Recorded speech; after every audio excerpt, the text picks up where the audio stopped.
Si tu passes le grand oral cette année, tu dois absolument regarder cette vidéo parce que tu gagneras un temps fou à ne pas refaire les erreurs que j'ai faites. Salut, c'est Jayan et bienvenue sur la chaîne qui parle de productivité, de développement personnel et exceptionnellement du grand oral cette fois-ci. Aujourd'hui, je vais te partager tous les conseils que j'aurais aimé connaître avant de passer cette nouvelle épreuve du bac, donc ce grand oral, et reste bien jusqu'à la fin parce que chaque conseil, c'est des heures de révision que tu gagnes au final. Allez, on passe à la première chose que j'aurais aimé savoir. Donc cette première chose, c'est le plus long n'est pas le sujet, mais le plus long, c'est les questions. Déjà, lorsque tu regardes le ratio entre 5 minutes de présentation et 10 minutes de questions, tu vois déjà que les questions ont un poids beaucoup plus important. Ta présentation, elle dure que 5 minutes. 5 minutes, on va dire que c'est environ, pour moi, c'était 600 à 650 mots. Donc en 1 ou 2 jours, tu peux littéralement boucler un sujet en entier. Alors que les questions, ça prendra beaucoup plus de temps parce que tu dois faire des recherches, mais en plus, tu devras savoir l'expliquer à ton jury s'il te pose une question dessus. Donc pour te donner une idée de la différence de travail que deux parties impliquent, je vais prendre l'exemple de mon sujet. Donc là, j'ai mon sujet sous les yeux. Et ben ma présentation en tout, elle fait que 2 pages. 2 pages avec une police 11 environ. Alors que les questions ici, elles font 2, 3, 4, 5 pages. 5 pages entières de questions contre 2 pages pour le sujet. Donc tu vois vraiment la différence de travail que ça implique. Donc vraiment, dès que tu as fini ton sujet, pense à direct travailler les questions parce que c'est quand même important. C'est une partie de l'épreuve qu'il ne faut pas que tu négliges. C'est 10 minutes, donc c'est beaucoup plus que la présentation. C'est pendant ces 10 minutes en fait que le jury va vraiment voir si tu connais vraiment bien ton sujet. Ça aura un impact sur la note si tu sais répondre à toutes les questions ou si tu ne sais pas répondre à toutes les questions. La deuxième chose que j'aurais aimé savoir, c'est finissez votre sujet le plus vite possible. Vraiment, finissez-le même avant décembre si possible.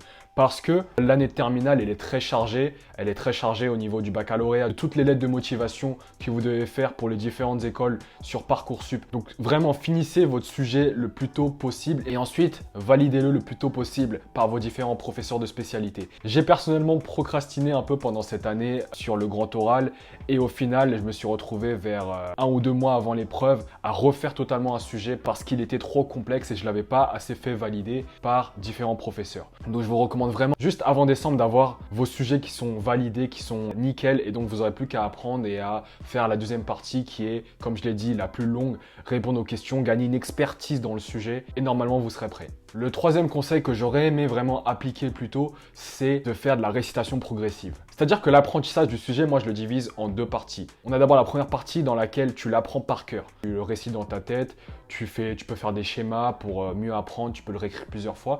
La deuxième partie par contre, c'est entraîner la fluidité lorsque tu parles. Et donc pour entraîner cette fluidité, tu peux utiliser ce que j'appelle personnellement la récitation progressive. C'est-à-dire que comme dans les vidéos YouTube, tu peux changer la vitesse de la vidéo en x1, en x1,25, en x1,5 ou même en x2. Et donc c'est vraiment ce que je recommande de faire lorsque tu récites ton grand oral. Donc supposons que tu aies fini la partie 1 qui est l'apprentissage. Passe maintenant à la partie 2 qui est d'entraîner ta capacité à réciter ton grand oral de manière fluide et naturelle. Donc pour ça, tu commences par réciter en x1, donc tu récites normalement comme tu parles tous les jours. Ensuite en x1,25, tu parles un peu plus vite. Ensuite en x1,5, tu parles encore plus vite. Et ensuite en x2, limite tu te mets à tout recracher sans t'arrêter, sans pause, tu continues. Et dès que tu arriveras à tout recracher rapidement, eh bien c'est à ce moment-là que tu sauras que tu pourras réciter ton texte clairement et de manière fluide parce que c'est beaucoup plus facile de diminuer la cadence et de parler lentement que de speed rush ton texte. Et donc cette technique, c'est un peu comme quand tu vas faire des sprints. Si tu sais courir très vite, courir lentement, c'est pas une difficulté pour toi. C'est aussi un peu la même chose qu'aller à la salle. Si tu sais soulever des gros poids, bah tu sauras soulever des petits poids aussi. Donc c'est vraiment ajouter une certaine difficulté. En plus, ça rajoute un challenge, donc ça sera beaucoup plus fun d'apprendre ton grand oral de cette manière que de le lire plusieurs fois, que de le réciter de la même façon. Ensuite, on passe au quatrième conseil que j'aurais aimé connaître à l'avance. Ça concerne ceux qui sont stressés, qui sont anxieux à l'idée de passer à l'oral. Et c'est normal, moi aussi j'étais anxieux, moi aussi j'étais stressé au début.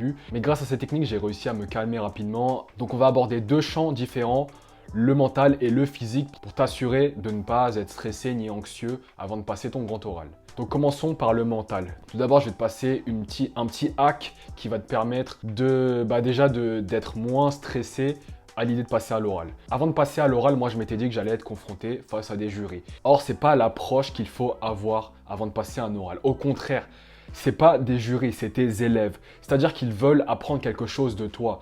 Donc toi, tu es le professeur lorsque tu vas faire ta présentation. Tu dois te dire simplement que c'est des élèves devant toi et qui vont te poser des questions parce qu'ils sont intéressés. Et les questions, justement, c'est un bon signe. Ça prouve qu'ils sont intéressés par ton sujet. Donc vraiment, vois-les comme les élèves et toi, ton rôle, ça sera juste de leur apporter des informations parce que quand même, tu auras passé toutes ces heures à travailler sur un sujet. C'est quand même pour le partager à quelqu'un. Donc vraiment, quand vous rentrez dans la salle, dites-vous, c'est mes élèves, c'est mes élèves, c'est mes élèves. Je dois leur enseigner quelque chose. Ils ne sont pas là pour être sévères ni pour me critiquer. Ils sont là parce qu'ils aimeraient apprendre quelque chose. C'est des êtres humains comme tout le monde et surtout, généralement, ils vous aident lorsque vous buguez. C'est-à-dire que soit ils passent à la prochaine question, soit ils essaient de vous donner un indice. Donc voyez vraiment ce grand oral comme le moment où vous passerez du stade d'élève à professeur et les professeurs de professeur à élève. Une autre astuce pour ceux ou celles qui stressent avant de passer à l'oral, avant de faire une présentation devant un public, c'est de s'allouer 5 minutes pendant ton temps de préparation pour te calmer, pour méditer, c'est-à-dire tu vas fermer les yeux, tu vas inspirer 4 secondes,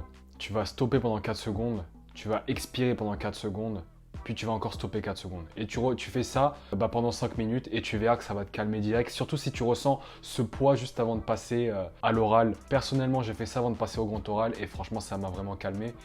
Et j'étais beaucoup plus concentré, beaucoup plus focus sur le moment présent et j'étais beaucoup plus détendu et ça se ressentait pendant la présentation. Donc vraiment, prenez les 5 minutes pour vous détendre. Ma stratégie, c'était quoi? On avait 20 minutes de préparation. Donc moi, j'avais 2 brouillons à faire. Je vous en reparle d'ailleurs juste après comment faire votre brouillon. J'avais un brouillon, c'était un support pour les professeurs dans laquelle je faisais tous mes schémas pour qu'ils comprennent mieux. Et mon second brouillon, c'était mes notes personnelles au cas où j'avais un trou de mémoire pendant ma présentation. Et donc ces 20 minutes, tu vas les diviser de cette manière. Si tu as un support pour le professeur, tu vas consacrer les 10 premières minutes à la réalisation du support. Ensuite, les 5 prochaines minutes, tu vas faire ton brouillon personnel, donc c'est rapide. Si tu l'as appris, tu auras juste à mettre des tirets, tu vas mettre les grandes lignes et juste en regardant par exemple l'idée, tu pourras te remémorer de toute ta partie entière. Donc mets juste des tirets, fais ça rapidement en 5 minutes. Et enfin, pour les 5 prochaines minutes, tu te mets dans cet état de concentration, dans cet état de calme, de relaxation. Et tu verras que quand tu passeras à l'oral, tu seras moins speed, tu vas moins bugger. Parce que généralement, c'est quand tu es speed que tu bugs. C'est quand tu essayes de parler vite que tu commences à chevaucher sur les mots, que tu commences à avoir des trous de mémoire. Donc vraiment, détends-toi avant de passer ton grand oral. Donc on vient de voir tout ce qui est partie mentale. On va voir maintenant tout ce qui est partie physique pour ne plus être stressé, angoissé, anxieux avant de passer votre grand oral. Donc tout d'abord, la posture très importante. Ne soyez pas renfermé sur vous-même pendant votre présentation. Plusieurs études montrent l'impact de la posture sur ton mental, sur ton attitude. Donc vraiment, essayez de rester droit. Ensuite, votre tête, basculez-la un peu en arrière. Et donc si vous testez ça chez vous, vous sentirez déjà que vous êtes un peu plus confiant, un peu plus sûr de vous. Et ça peut tout changer pendant votre grand oral. Ensuite, souriez, c'est très important de sourire parce que ça détend en fait l'atmosphère. Ça devient tout de suite moins tendu. Et généralement, un sourire, c'est contagieux. C'est-à-dire que quand tu vas sourire, ça va mettre tes jurys dans un bon état d'esprit. Et quand ils sont dans un bon état d'esprit, ils sont plus ouverts. Ils vont beaucoup plus t'apprécier. Ils vont beaucoup plus être intéressés par ce que tu dis. Et ils vont te mettre en conséquence une meilleure note. Donc vraiment, souriez pendant votre grand oral. Après, c'est pas sourire, faire que sourire. C'est juste parfois sourire. Par exemple, juste quand vous dites bonjour, souriez. Ça va tout de suite détendre l'atmosphère. Mais avant tout, vous détendre. Parce qu'encore une fois, le fait de sourire, ça a un impact sur votre humeur. Également, lorsque vous parlez, essayez de bouger lentement vos mains. C'est tout de suite plus dynamique, plus naturel, plus fluide lorsque vous bougez vos mains. Et en plus, ça favorise la compréhension quand vous faites des gestes. Par exemple, lorsque vous dites que ça augmente, vous faites ça. Et en faisant ça,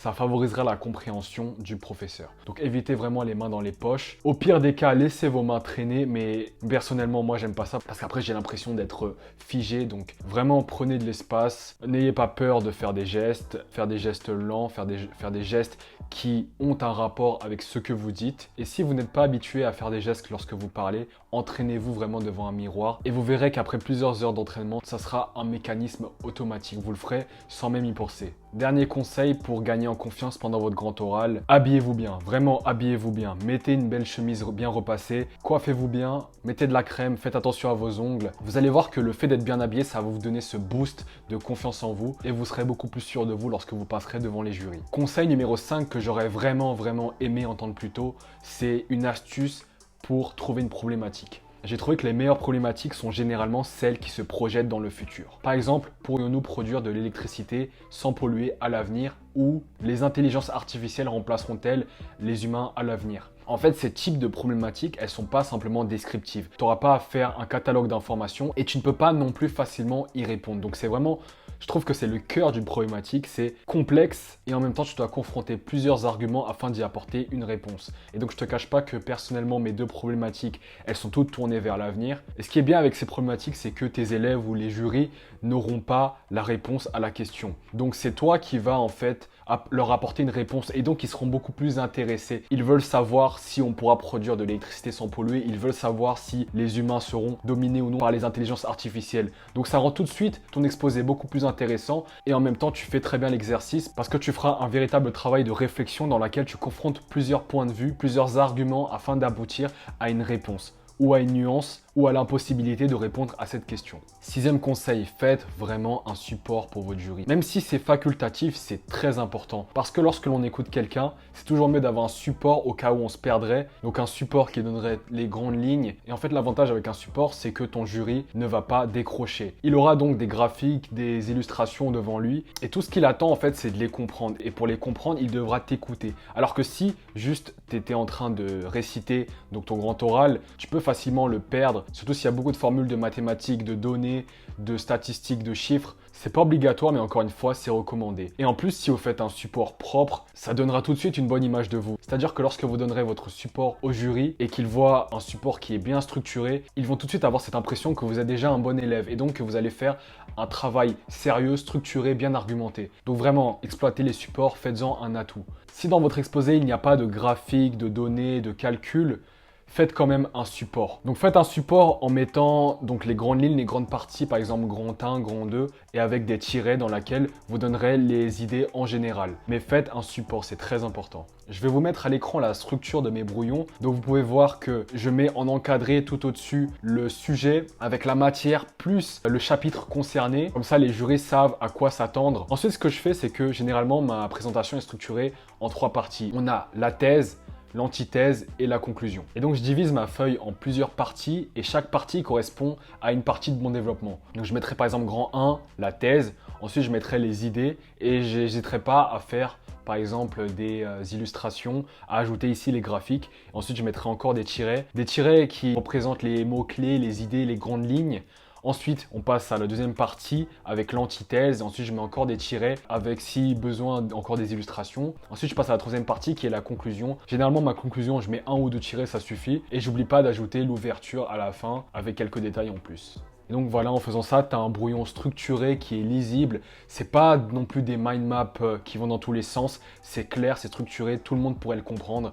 Et je vous recommande vraiment d'adopter cette structure. Et un dernier conseil que j'aimerais rajouter sur ces brouillons, n'écrivez pas des paragraphes. Personne n'aime lire les paragraphes. Surtout que c'est difficile pour votre jury de lire tout un paragraphe sur votre feuille et en même temps de vous écouter. Mettez juste les mots-clés, ça suffira. Le 7e conseil que j'aurais vraiment aimé entendre avant de commencer mon grand oral, c'est ne pas faire des sujets trop complexes. J'ai fait un sujet trop complexe et je l'ai regretté à la fin parce que j'ai dû le refaire parce que c'était trop difficile. Ça allait à la limite du chapitre de terminale, donc vraiment, si même les professeurs ont du mal à comprendre votre sujet, c'est un signe qu'il faut changer de sujet ou qu'il faudra retravailler votre sujet en faisant en sorte qu'il soit compréhensible par tout le monde. Faites comme si vous alliez présenter votre texte à un enfant de 12 ans. Est-ce qu'il comprendrait? Et s'il ne comprend pas, simplifiez les termes ou apportez plus de précision. Mais vraiment, rendez votre sujet très simple. Évitez les jargons. Et mettez-vous vraiment à la place de votre jury ou de vos élèves. Si vous étiez jury demain et que quelqu'un passait, mais que son sujet était incompréhensible, ce serait difficile pour vous d'être pleinement intéressé parce que vous n'allez pas comprendre la majorité du sujet. Donc vraiment, simplifiez-le, rendez-le très simple, tout en préservant des notions de vos spécialités. Et c'est vraiment ça le plus dur à faire, de trouver la vraie balance entre simplicité et complexité. Faites comme si vous allez passer non pas devant des professeurs de spécialité, mais devant des professeurs d'anglais, d'histoire-géographie,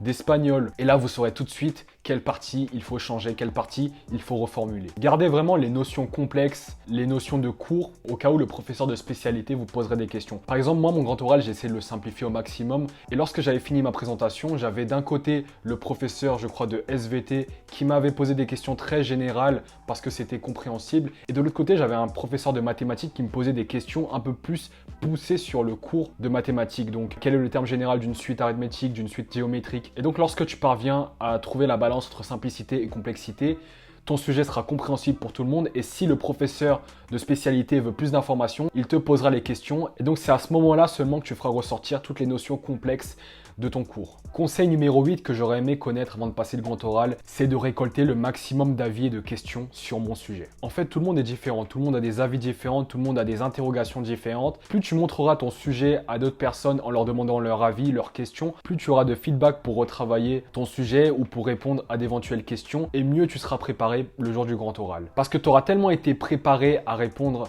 à diverses questions venant de différentes personnes que lorsque tu passeras ton grand oral, tu verras que ton jury te posera des questions que tu as déjà répondues auparavant. Même si c'est difficile, même si c'est compliqué, essaye de passer devant le maximum de personnes, de demander le maximum d'avis, de feedback. Et donc, c'est de cette manière que tu seras le maximum prêt. Et qui dit être prêt, dit être plus confiant, être plus à l'aise à l'oral. Donc vraiment, ne néglige pas cette partie. N'hésite pas à envoyer ton sujet de grand oral à plusieurs personnes pour leur demander leur avis. Et surtout, demande-les d'être vraiment honnêtes. Parce que personne n'aime dire à un proche que son sujet n'est pas bon, que son sujet n'est pas compréhensible, que son sujet est faux.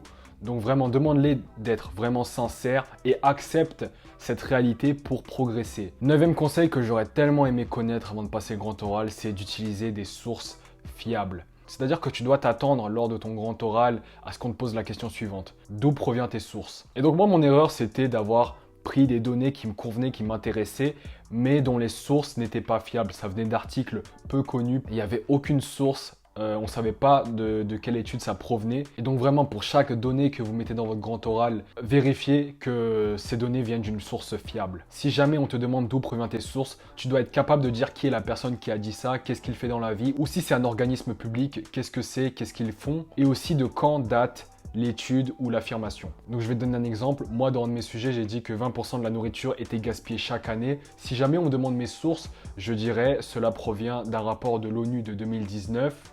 L'ONU étant un organisme international visant au maintien de la paix et de la sécurité dans le monde. Enfin, dernier conseil que j'aurais aimé connaître à l'avance et qui est pour moi l'un des plus importants, c'est d'espacer vos révisions. C'est-à-dire que lors de votre année de terminale, vous ferez des oraux blancs. Lors de ces oraux blancs qui se déroulent 2 à 3 mois avant votre grand oral, vous allez déjà devoir apprendre vos 2 sujets de grand oral. Ensuite, il va rester 1 ou 2 mois avant votre vrai passage au grand oral.